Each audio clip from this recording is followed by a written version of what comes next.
chercher une maison à retaper, quitte à avoir que les murs et une ruine, mais on voulait repartir de quelque chose. Bon, on trouve pas, donc on va partir sur le neuf, et on se voyait pas utiliser des matériaux neufs, du béton, des choses comme ça, c'était pas notre truc, et donc on s'est mis à rechercher des matériaux qui existaient.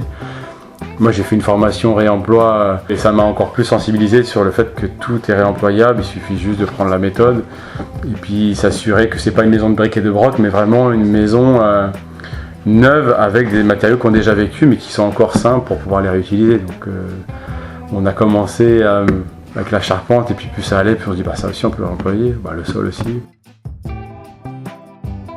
Les cloisons aussi, on peut toujours réemployer en fait, donc sur la majorité des lots, on a fait du réemploi. Pour la charpente, on a 20% de réemploi.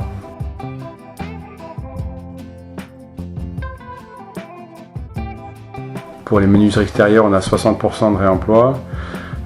Les revêtements de plafond et revêtements de sol, c'est 100% de réemploi. Et après, ça va être des petits accessoires pour l'électricité, on a pris quelques interrupteurs. Pour la plomberie, on a pris la vaisselle, les vasques. Les revêtements de cloison aussi, on va avoir 80% en réemploi. La charpente, on l'a récupérée sur le Bon Coin. C'est une annonce d'un ancien couvreur qui vendait une charpente qui traînait dans son hangar. Ça daterait d'un vieux hangar qui a été démonté à La Rochelle. Ils ont récupéré les poutres. Ça serait du bois qui proviendrait du Canada.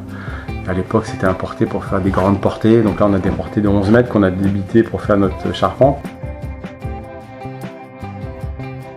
L'escalier, c'est un ormeau récupéré dans une ancienne mairie du coin par un menuisier qui est à côté. Et quand il a démonté, pour faire les travaux, il a démonté l'escalier, il a dit je le garde, je peux pas jeter ça. Donc il a gardé 3 à 4 ans dans son hangar et puis on est arrivé par hasard. A priori, l'ormeau, c'est un bois qui a eu une maladie il y a quelques décennies et du coup, il n'y en a plus, quoi. Il n'y a plus d'ormeau en France.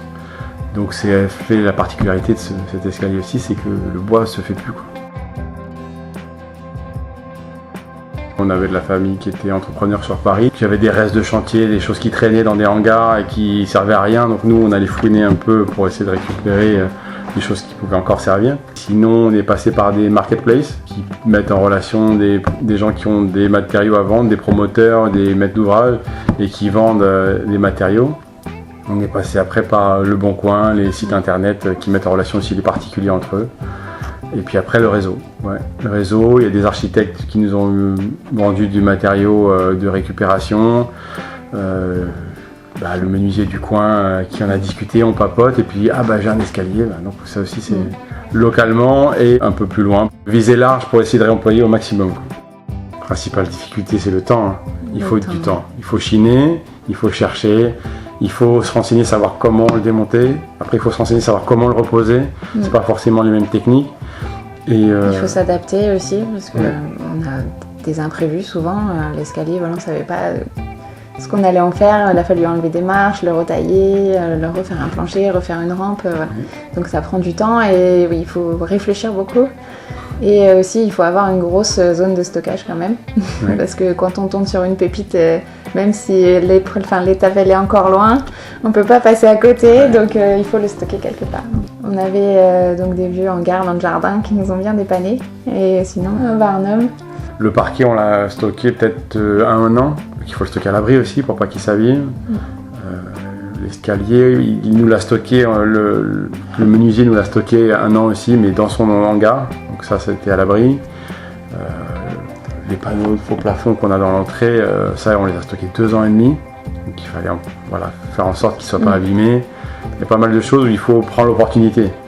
Et après, il faut aussi revoir le projet par rapport à ce qu'on a trouvé. Parce qu'on cherche par exemple un type de produit, on en trouve un qui ressemble. Du coup, il va falloir adapter, les cloisons vont peut-être changer pour s'adapter à ça. Bon, ok, ce produit, on se lance. Mais ça demande beaucoup de réflexion pour essayer de faire tous les scénarios possibles.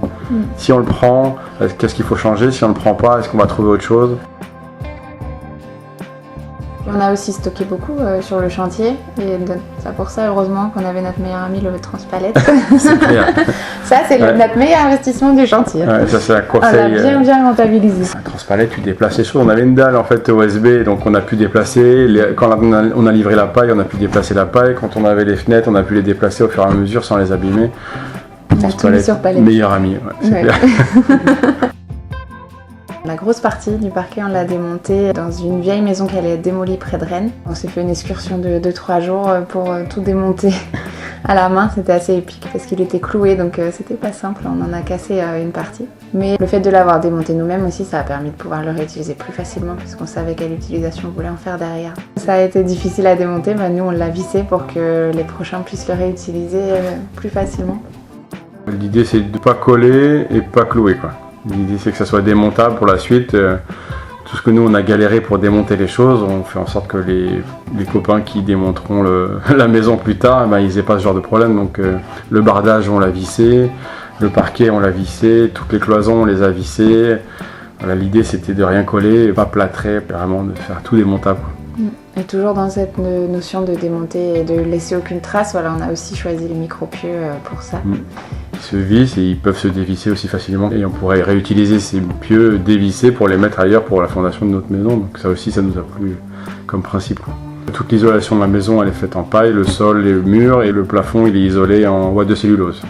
Derrière nous, notre fierté du chantier de l'année dernière, on a passé une semaine avec la famille à faire des adobes avec la terre qu'on avait récupérée à côté, chez le voisin, qui lui a construit sa maison conventionnelle et qui donc a fait un terrassement. Et donc on a récupéré l'argile à quelques mètres de chez nous. Ouais. 50 mètres, c'est pas loin.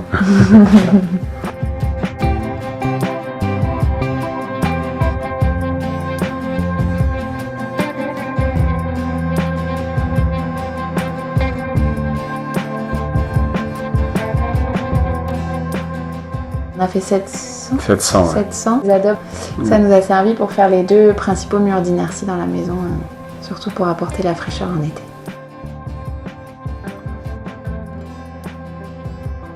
L'avantage aussi des matériaux qui ont déjà servi, c'est qu'ils ont été débarrassés de la plupart des potentiels polluants qui peuvent se diffuser dans l'atmosphère. Donc c'est aussi pour les enfants qu'on a choisi ce type de matériaux et aussi parce que les matériaux qui ont déjà vécu ont une histoire et voilà, j'aime bien être entourée d'objets qui ont déjà une histoire, qui ont déjà vécu.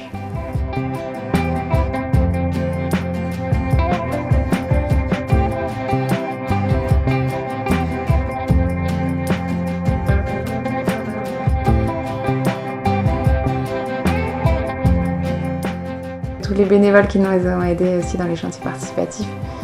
Donc quand on regarde un endroit, on sait exactement qui a fait quoi et on se rappelle des moments chouettes. Donc c'était vraiment une super expérience. Et pareil, on a récupéré beaucoup de mobilier de la famille.